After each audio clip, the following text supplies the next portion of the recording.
No hace mucho recordé esta temprana lección sobre el significado del dinero al ver un cartelito en una tienda que decía, ¿cómo que estoy en la quiebra si todavía tengo cheques? Reí al recordar a mamá y papá intentando explicarme el sistema bancario. A los 9 años decidí tomar el toro por las astas. Conseguí mi primer empleo.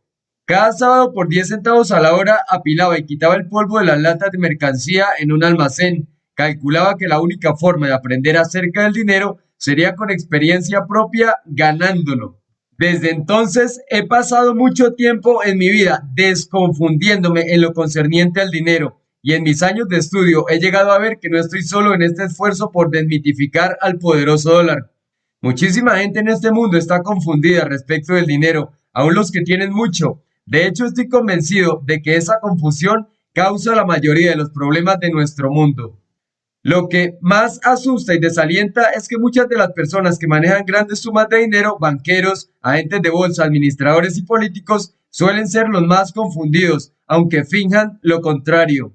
Si existen dudas sobre esto, basta ver la condición fiscal de nuestros bancos, organizaciones de ahorro y préstamo, gobiernos y empresas. Es difícil negar que donde hallemos mucho dinero también hallaremos mucha confusión, codicia e incluso, lamentablemente, maldad. La primera lección que debemos aprender es que el dinero en sí mismo no es malo, es simplemente una herramienta como lo es un lápiz. El lápiz puede utilizarse para escribir una hermosa carta de amor y también un telegrama de despido. Y aunque está diseñado para escribir, también puede ser un arma letal que lastime el ojo de una persona. Lo que marca la diferencia no es el objeto, sino el motivo de quien usa el lápiz o el dinero. Me gusta lo que dice Reverendo Ike, mi amigo predicador en una iglesia bautista del sur. Es la falta de dinero lo que está en la raíz de todos los males. No podemos darnos el lujo de mantener a la gente en la ignorancia de este tema. El dinero es una herramienta de comercio. ¿Qué actividad hay que no tenga que ver con los negocios de un modo u otro? Las iglesias, obras de caridad, compañías de computación, gobiernos, tiendas de música, museos, escuelas, fábricas de armas, equipos deportivos, hogares de familia, la lista sigue y sigue. Funcionan todos como negocios. El dinero entra y sale cada vez que esto ocurre, estamos hablando de comercio.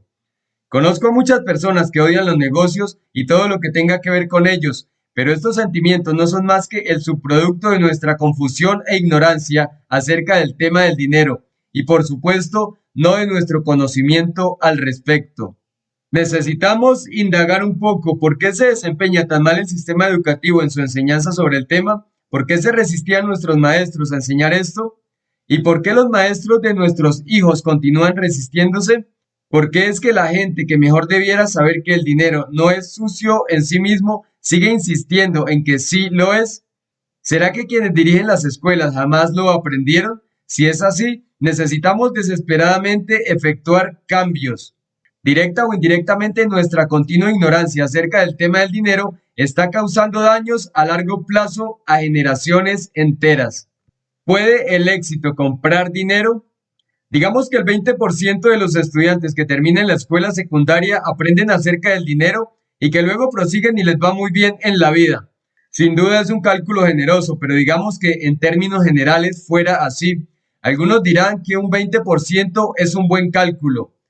Pero ¿qué tan bueno puede ser si el 80% restante seguirá confundido acerca del tema y continuará viviendo una vida menos que satisfactoria? Los efectos colaterales más graves con respecto al tema del dinero en nuestras escuelas por lo general no aparecen antes de los 20 años después de la graduación. Allí es cuando la mayoría de los adultos comienza a notar que su carrera está estancándose y que sus antiguos sueños no están ni cerca de concretarse. La tensión y desilusión, la desesperación, todo va en aumento a medida que la persona se acerca a la edad del retiro. Para muchos, especialmente los de la generación nacida entre 1946 y 1964, los así llamados baby boomers, el retiro será una pesadilla y no un sueño porque jamás aprendieron los principios básicos del dinero. ¿Existen hechos reales que demuestren que estoy en lo cierto respecto de cómo nuestra ignorancia sobre el dinero afecta a nuestro futuro económico? Desafortunadamente sí los hay. Según el Departamento de Salud y Servicios Humanos de los Estados Unidos, en su publicación número 13-11871 de junio de 1990, solo 4 de cada 100 norteamericanos llegan a ser económicamente independientes. Además, por cada 100 personas que comienzan una carrera al llegar a los 65 años, el 25% ha fallecido.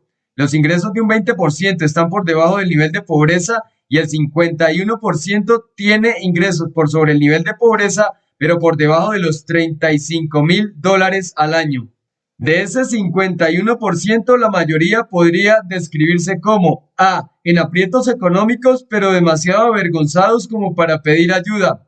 B. Con ayuda económica de sus familias. C. Dependientes de alguna ayuda gubernamental. Hará falta que mencione que estoy hablando de lo mejor del panorama de la década de los 90 y el cuadro del final de la década y comienzos del siglo XXI resulta peor aún. Solo basta con recordar los despidos masivos. Esta situación ilustra lo mal preparados que estamos en nuestro conocimiento de las finanzas y el dinero. ¿Qué es lo que hará falta para que acabemos de darnos cuenta de que el éxito de nuestro sistema educativo no puede medirse por nuestra posición académica del día de la graduación, sino por la dimensión de su utilidad, por cuán provechoso resulte para nuestras vidas? Los principios que rigen el éxito económico son increíblemente sencillos. No hace falta ser inteligente ni demasiado culto para ser rico, y no es necesario que lo demuestre, porque casi todos conocemos al menos una persona rica que no es ni culta ni inteligente.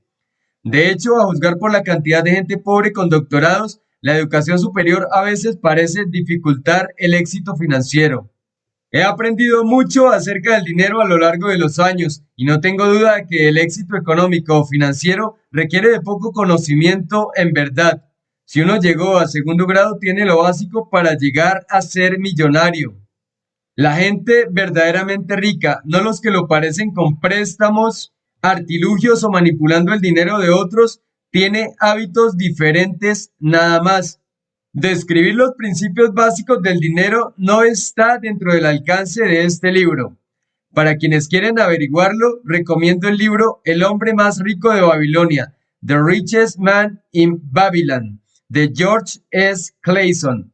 Es un muy buen lugar para empezar. Por ahora, confíen en mí cuando afirmo que los hábitos necesarios para llegar a millonario no son más difíciles de aprender que el reglamento del juego conocido en la mayoría de los países como el estanciero Monopoly.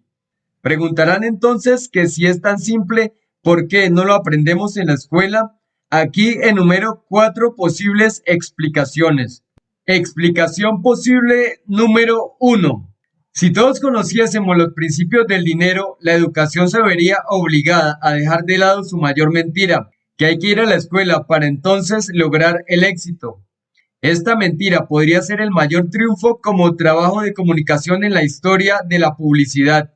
La gente ha seguido creyéndola a pesar de que hay tanta evidencia que demuestra lo opuesto. Nadie ha logrado probar que hay correlación directa entre la educación formal y el éxito. Es todo lo contrario.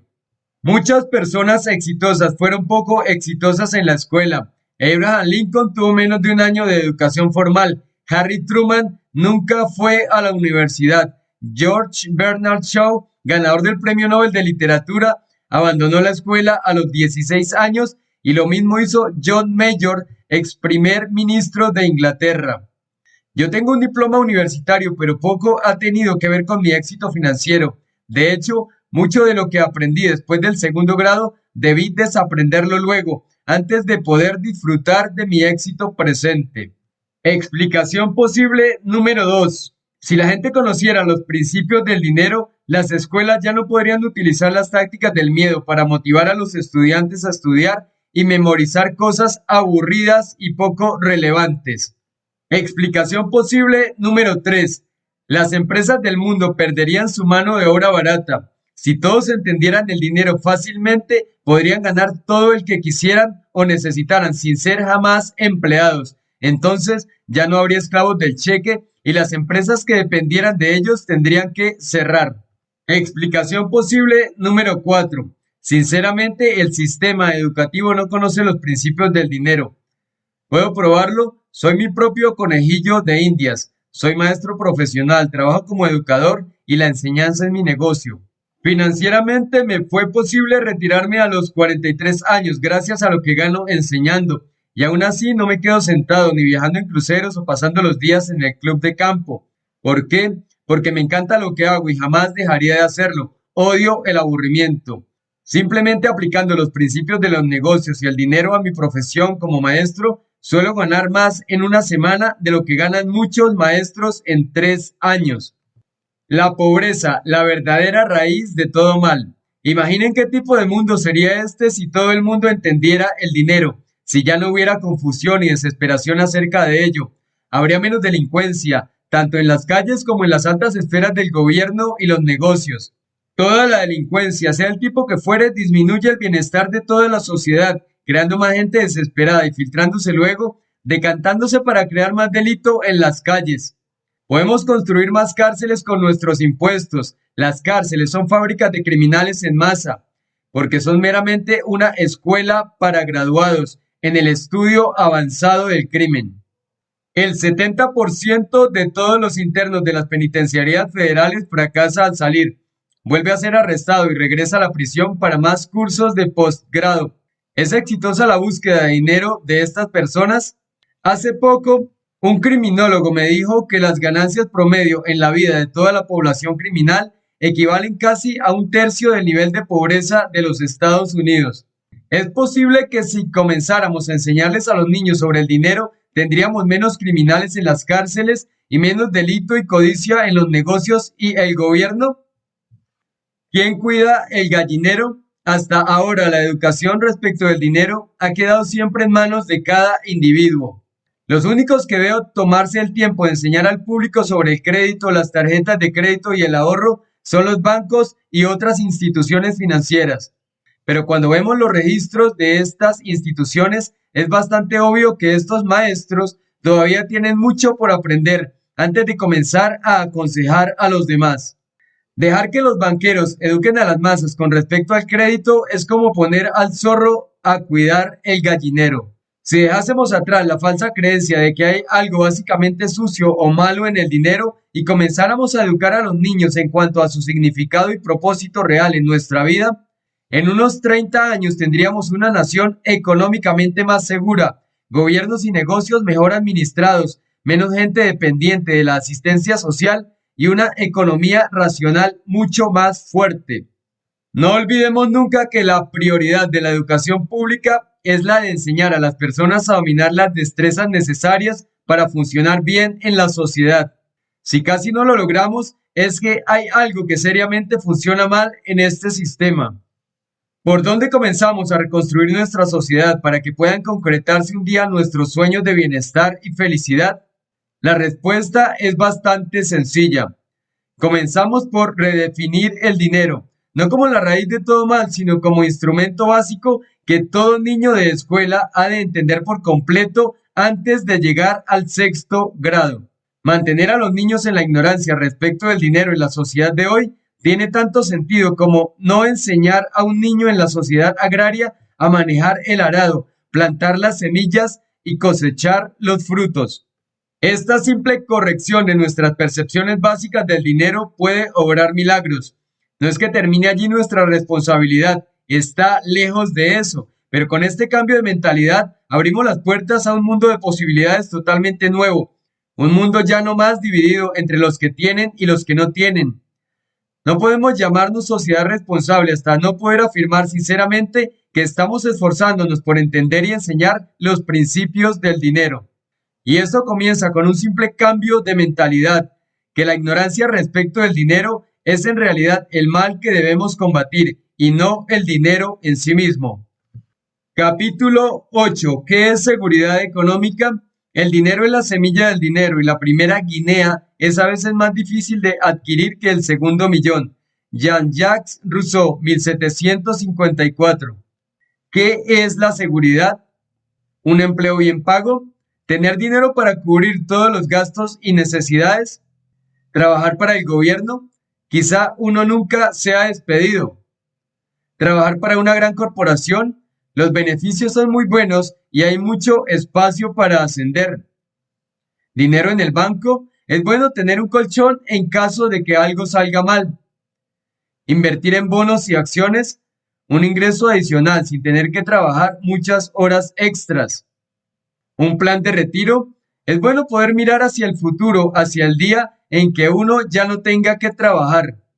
Seguro médico y de vida, si uno se enferma o tiene un accidente, no habrá preocupaciones económicas para sí mismo o los seres queridos.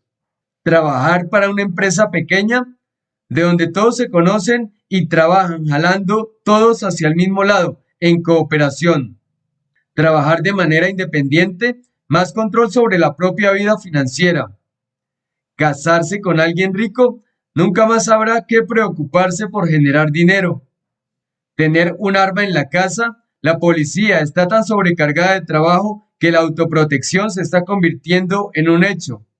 Tener propiedades, dice la leyenda que uno nunca podrá perderlas.